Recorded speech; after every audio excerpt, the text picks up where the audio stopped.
ನಮಸ್ಕಾರ ವೀಕ್ಷಕರೇ, ತಮ್ಮೆಲ್ಲರಿಗೂ ಭಾಗ್ಯ ಟಿವಿಗೆ ಸುಸ್ವಾಗತ ಕೋರ್ತಾ ಇದ್ದೀವಿ. ಭಾಗ್ಯ ಮತ್ತು ಗಿರೀಶ್.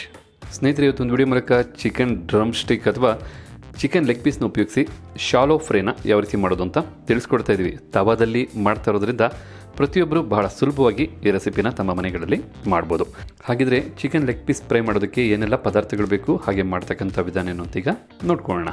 ಈ ರೀತಿಯಾದಂಥ ಶಾಲೋ ಫ್ರೈ ಬಹಳ ರುಚಿಕರವಾಗಿರುತ್ತೆ. ಈ ಕಡೆ ನೀರಲ್ಲೂ ಹೆಚ್ಚು ಬೇಯಿಸಲ್ಲ, ಎಣ್ಣೆಲೂ ಹಾಕಿ ಕರಿಯಲ್ಲ. ಆದ ಕಾರಣ ಈ ರೀತಿಯಾದಂಥ ರೆಸಿಪಿ ಹೆಚ್ಚು ಸೊಗಸಾದ ರುಚಿನ ಒಳಗೊಂಡಿರುತ್ತೆ. ಹಾಗೆ ಬನ್ನಿ ಈಗ ವಿಡಿಯೋನ ಶುರು ಮಾಡೋಣ. ಈಗ ಬೇಕಾದಂಥ ಪದಾರ್ಥಗಳನ್ನ ನೋಟ್ ಮಾಡ್ಕೊಳ್ಳೋಣ. ಮೊದಲಿಗೆ ನಾವಿಲ್ಲಿ ಅರ್ಧ kg ಚಿಕನ್ ಲೆಗ್ ಪೀಸ್ನ ತೊಗೊಂಡಿದ್ದೀವಿ. ಹಾಗೆ 10ರಿಂದ 12 ಬ್ಯಾಡಗಿ ಮೆಣಸಿನಕಾಯಿ, 4ರಿಂದ 5 ಖಾರದ ಮೆಣಸಿನಕಾಯಿ, ಎಣ್ಣೆ 4 ಟೇಬಲ್ ಸ್ಪೂನಷ್ಟು, ಕಾಳು ಮೆಣಸು 1 ಟೇಬಲ್ ಸ್ಪೂನಷ್ಟು, ಜೀರಿಗೆ 1 ಟೀ ಸ್ಪೂನಷ್ಟು, ಶುಂಠಿ ಅರ್ಧ ಇಂಚಷ್ಟು, ಬೆಳ್ಳುಳ್ಳಿ 10ರಿಂದ 12 ಹೆಸಳು, 1.5 ಟೇಬಲ್ ಸ್ಪೂನಷ್ಟು ನಿಂಬೆ ಹಣ್ಣಿನ ರಸನ ತೊಗೊಂಡಿದ್ದೀವಿ, ಅರಿಶಿಣದ ಪುಡಿ ಸ್ವಲ್ಪ, ರುಚಿಗೆ ತಕ್ಕಷ್ಟು ಉಪ್ಪು. ಇದಿಷ್ಟೇ ನಿಮಗೆ ಈ ರೆಸಿಪಿ ಮಾಡೋದಕ್ಕೆ ಬೇಕಾದಂಥ ಪದಾರ್ಥಗಳು. ಹಾಗೆ ಬನ್ನಿ ಈಗ ಮಾಡ್ತಕ್ಕಂಥ ವಿಧಾನನ ನೋಡ್ಕೊಳ್ಳೋಣ. ಬೇಕಾದಂಥ ಪದಾರ್ಥಗಳನ್ನೆಲ್ಲ ನೋಡ್ಕೊಂಡಾದ ನಂತರ ನಾವು ತೊಗೊಂಡಂಥ ಬ್ಯಾಡಗಿ ಮೆಣಸಿನ್ಕಾಯಿ ಬಟ್ಲಿಗೆ ಖಾರದ ಮೆಣಸಿನ್ಕಾಯಿನೂ ಸೇರಿಸ್ಕೊಳ್ತಾ ಇದ್ದೀವಿ. ನಂತರ ಕಾಯಿಸಿ ಬಿಸಿಯಾಗಿರ್ತಕ್ಕಂಥ ನೀರನ್ನು ಸಹ ಸೇರಿಸ್ಕೊಳ್ತಾ ಇದ್ದೀವಿ.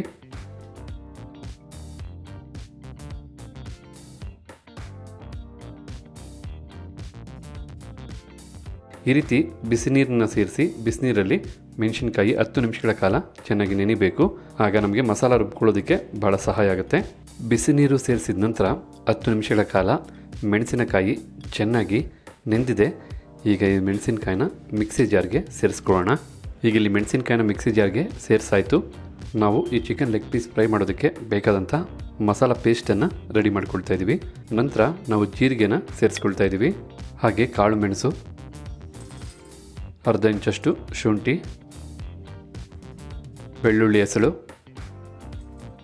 ಅರಿಶಿಣದ ಪುಡಿ, ಜೊತೆಗೆ 1.5 ಟೇಬಲ್ ಸ್ಪೂನಷ್ಟು ನಿಂಬೆಹಣ್ಣಿನ ರಸನೂ ಸೇರಿಸ್ಕೊಳ್ತಾ ಇದ್ದೀವಿ. ನಂತರ ಈಗ 2 ಟೇಬಲ್ ಸ್ಪೂನಷ್ಟು ನೀರನ್ನು ಸೇರಿಸ್ಕೊಳ್ತಾ ಇದ್ದೀವಿ. ಈ ರೀತಿ ನೀರನ್ನು ಸೇರಿಸಿ ಈಗ ಇದನ್ನು ನುಣ್ಣಿಗೆ ಪೇಸ್ಟ್ ಮಾಡ್ಕೊಳ್ತೀವಿ. ನೀವೀಗ ಇಲ್ಲಿ ನೋಡ್ತಾ ಇದ್ರಲ್ಲ, ನಾವು ಗಟ್ಟಿಯಾಗಿ ಈ ಒಂದು ಮಸಾಲೆ ಪೇಸ್ಟ್ನ ರುಬ್ಕೊಂಡಿದ್ದೀವಿ. ನೀವು ರುಬ್ಬಬೇಕಾದ್ರೆ ಇನ್ನೂ 1 ಅಥವಾ 2 ಟೇಬಲ್ ಸ್ಪೂನಷ್ಟು ನೀರೇನಾದ್ರು ಅವಶ್ಯಕತೆ ಇದ್ದರೆ ಸೇರಿಸ್ಕೋಬೋದು. ಒಟ್ಟಿನಲ್ಲಿ ಈ ಒಂದು ಹದಕ್ಕೆ ನೀವು ರುಬ್ಕೊಂಡ್ರೆ ಸಾಕಾಗತ್ತೆ. ನಂತರ ನಾವು ತೊಗೊಂಡಂಥ ಎಲ್ಲ ಲೆಗ್ ಪೀಸ್ನು ಈ ರೀತಿ ನೀಟಾಗಿ ಸ್ವಲ್ಪ ಕಟ್ ಮಾಡ್ಕೋಬೇಕಾಗತ್ತೆ. ಈ ರೀತಿಯಾಗಿ ಕಟ್ ಮಾಡ್ಕೊಳ್ಳೋದ್ರಿಂದ ಚಿಕನ್ಗೆ ಉಪ್ಪು ಖಾರ ಭಾಳ ಚೆನ್ನಾಗಿ ಇಟ್ಕೊಳ್ಳುತ್ತೆ. ಈ ಚಿಕನ್ ರೆಸಿಪಿ ಭಾಳ ಸ್ಪೈಸಿಯಾಗಿರುತ್ತೆ. ಈಗಿಲ್ಲಿ ಎಲ್ಲ ಲೆಗ್ ಪೀಸ್ನು ಅದೇ ರೀತಿಯಾಗಿ ನಾವು ಕಟ್ ಮಾಡ್ಕೊಂಡಾಯಿತು. ನಂತರ ನಾವೀಗೊಂದು ಬೌಲ್ಗೆ ಸೇರಿಸ್ಕೊಳ್ತಾ ಇದ್ದೀವಿ.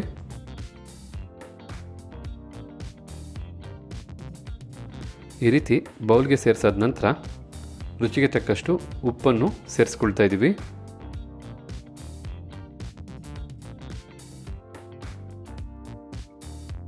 ಈ ರೀತಿ ಉಪ್ಪನ್ನು ಸೇರಿಸಾದ ನಂತರ ಎಲ್ಲ ಚಿಕನ್ಗೂ ಉಪ್ಪು ಬೆರೆಯೋ ಹಾಗೆ ಒಮ್ಮೆ ಮಿಕ್ಸ್ ಮಾಡ್ಕೋಬೇಕಾಗತ್ತೆ.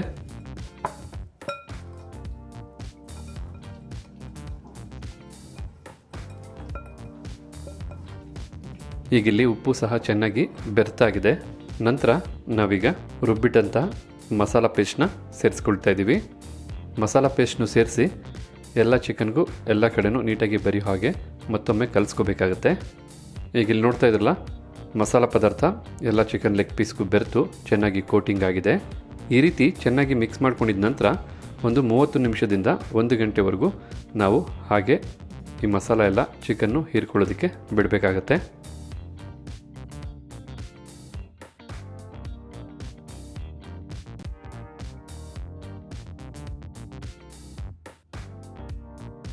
ಈಗ ಇಲ್ಲಿ ನೋಡ್ತಾ ಇದ್ರಲ್ಲ, 1 ಗಂಟೆಗಳ ಕಾಲ ನಾವು ಬೆರೆಸಿದಂಥ ಮಸಾಲ ಪದಾರ್ಥ ಎಲ್ಲ ಚೆನ್ನಾಗಿ ಮ್ಯಾರಿನೇಟ್ ಆಗಿದೆ. ನಂತರ ಈ ಮ್ಯಾರಿನೇಟ್ ಆದಂತಹ ಚಿಕನನ್ನು ಈಗ ಶಾಲೋ ಫ್ರೈ ಮಾಡ್ಕೋಬೇಕಾಗತ್ತೆ. ಅದಕ್ಕೋಸ್ಕರ ಈ ರೀತಿಯಾದಂಥ ಒಂದು ಪ್ಯಾನ್ನ ಇಟ್ಕೊಂಡು ಪ್ಯಾನ್ನ ಬಿಸಿ ಮಾಡ್ಕೊಳ್ತಾ ಇದ್ದೀವಿ. ನಂತರ ಬಿಸಿಯಾದಂಥ ಪ್ಯಾನ್ಗೆ 4 ಟೇಬಲ್ ಸ್ಪೂನಷ್ಟು ಎಣ್ಣೆನ ಸೇರಿಸ್ಕೊಳ್ತಾ ಇದ್ದೀವಿ.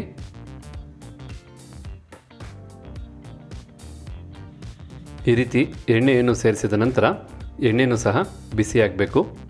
ಈ ರೀತಿ ನೀವು ಸಹ ಶಾಲೋ ಫ್ರೈ ಮಾಡ್ಕೋಬೇಕಾದ್ರೆ ಯಾವುದೇ ರೀತಿಯಾದಂಥ ತವಾನ ಅಥವಾ ಪ್ಯಾನ್ನ ಉಪಯೋಗಿಸ್ಕೋಬೋದು. ಈಗ ಇಲ್ಲಿ ಎಣ್ಣೆನೂ ಸಹ ಬಿಸಿಯಾಗಿದೆ. ನಂತರ ನಾವೀಗ ಮ್ಯಾರಿನೇಷನ್ ಮಾಡಿದಂತಹ ಚಿಕನ್ನ ಸೇರಿಸ್ಕೊಳ್ತಾ ಇದ್ದೀವಿ.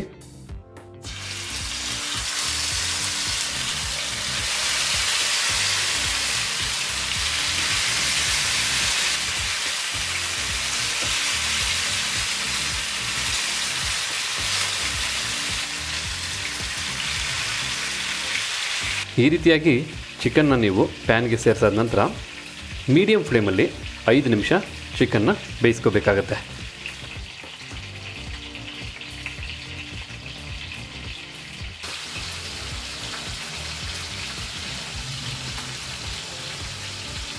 ಹೀಗಿಲ್ಲಿ ಚಿಕನ್ನು ಒಂದು 5 ನಿಮಿಷಗಳ ಕಾಲ ಚೆನ್ನಾಗಿ ಒಂದು ಕಡೆ ಬೆಂದಿದೆ.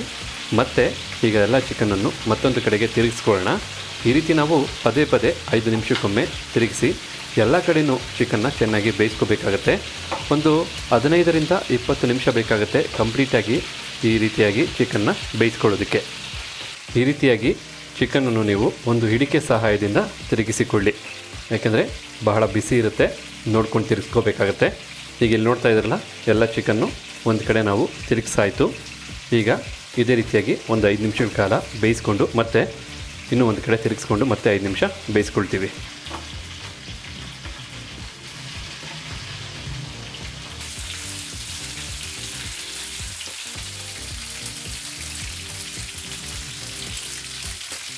ಓಕೆ ವೀಕ್ಷಕರೇ, ಈಗ ಇಲ್ಲಿ ನೋಡ್ತಾ ಇದ್ರಲ್ಲ, ನಾವು ಎಲ್ಲ ಕಡೆಯೂ ಚಿಕನ್ನ ನೀಟಾಗಿ ತಿರುಗಿಸಿ ಒಂದು 15ರಿಂದ 20 ನಿಮಿಷ ಈ ರೀತಿಯಾಗಿ ಶಾಲೋ ಫ್ರೈ ಮಾಡ್ಕೊಂಡಿದ್ದೀವಿ. ಈಗ ಇಲ್ಲಿ ಚಿಕನ್ನು ಸಂಪೂರ್ಣವಾಗಿ ಬೆಂದು ರೆಡಿಯಾಗಿದೆ.